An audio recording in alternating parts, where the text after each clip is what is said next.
नमस्कार, बहुत बहुत स्वागत है आप सभी का न्यूज़ 18 इंडिया पर। मैं हूं आपके साथ सुरभि शिरपुरकर।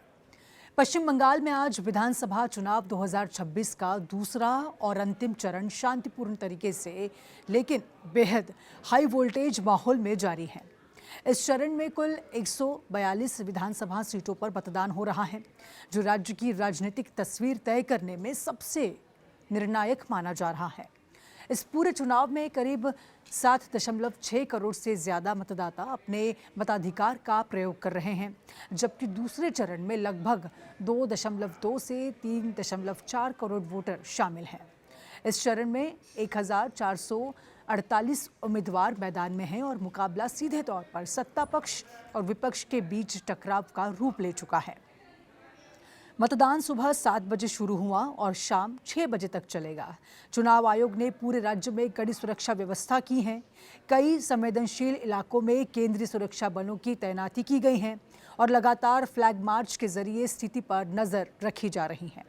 खासकर कोलकाता और दक्षिण बंगाल के शहरी इलाकों में सुरक्षा और निगरानी और भी सख्त कर दी गई है, ताकि मतदान प्रक्रिया पूरी तरह से शांतिपूर्ण रहे। शुरुआती घंटों में कई बूथों पर लंबी कतारें देखने को मिली, जहां मतदाताओं में अपने वोट को लेकर उत्साह साफ दिखाई दे रहा है। हालांकि गर्मी और भीड़ की वजह से कुछ जगहों पर लोगों को थोड़ी परेशानी भी हुई है। इस चरण की सबसे बड़ी राजनीतिक लड़ाई भवानीपुर सीट पर देखने को मिल रही है, जहां मुख्यमंत्री ममता बनर्जी खुद मैदान में हैं। ममता बनर्जी पिछले कई वर्षों से पश्चिम बंगाल की राजनीति का सबसे बड़ा चेहरा रही हैं और राज्य में टीएमसी की सबसे मजबूत ताकत मानी जाती हैं। उन्होंने अपनी राजनीति की शुरुआत जमीनी आंदोलन और संघर्ष से की थी और आज वो बंगाल की सत्ता की केंद्र में हैं। भवानीपुर सीट को उनका राजनीतिक गढ़ माना जाता है और इस बार भी उनकी जीत या हार को पूरे राज्य के राजनीतिक संदेश के रूप में देखा जा रहा है। उनकी छवि एक मजबूत, जमीनी और जनता से सीधे जुड़ी हुई नेता की रही है, जिसने बंगाल की राजनीति को लंबे समय तक प्रभावित किया है। दूसरे चरण में कोलकाता, हावड़ा और दक्षिण बंगाल के कई ऐसे क्षेत्र शामिल हैं जहां शहरी वोट बैंक और राजनीतिक समझ बेहद मजबूत मानी जाती हैं और इसलिए इस चरण को डिजाइनिंग फेज भी कहा जा रहा है, क्योंकि यहां का वोटिंग पैटर्न सीधे सत्ता के समीकरण बदल सकता है। राजनीतिक दलों ने इस चरण के लिए पूरी ताकत झोंक दी है और आखिरी समय तक प्रचार और रणनीति का असर साफ देखने को मिला।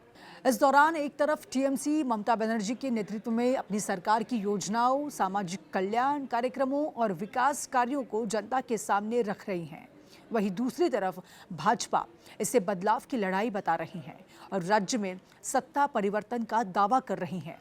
दोनों दलों के बीच आरोप प्रत्यारोप का तीखा दौर पूरे चुनाव में जारी रहा, जिससे ये मुकाबला और भी ज्यादा सियासी रूप से गर्म हो गया है। इससे पहले चरण में 152 सीटों पर मतदान हुआ था, जिसमें रिकॉर्ड 92% से ज्यादा वोटिंग दर्ज की गई थी, जो पिछले कई चुनावों की तुलना में बेहद उच्च स्तर पर माना गया। पहले चरण में भी मतदाताओं ने भारी उत्साह दिखाया था और लंबी कतारों ने लोकतंत्र की मजबूत तस्वीर पेश की थी। अब दूसरे चरण में भी उसी उत्साह को बनाए रखने की कोशिश देखी जा रही है और शुरुआती रुझान बताते हैं कि मतदान का प्रतिशत अच्छा रहने की संभावना है। अब पूरा देश इस बात पर नजर बनाए हुए हैं कि बंगाल का ये अंतिम चरण किस दिशा में जाएगा। क्या ममता बनर्जी एक बार फिर अपने मजबूत जनाधार के दम पर सत्ता में वापसी सुनिश्चित कर पाएंगी, या भाजपा इस बार बंगाल की राजनीति में बड़ा उलटफेर कर पाएगी? इसका फैसला अब जनता के हाथ में है। सभी चरणों की मतगणना 4 मई को होगी, जब पश्चिम बंगाल की राजनीतिक तस्वीर पर पूरी तरह से साफ हो जाएगी।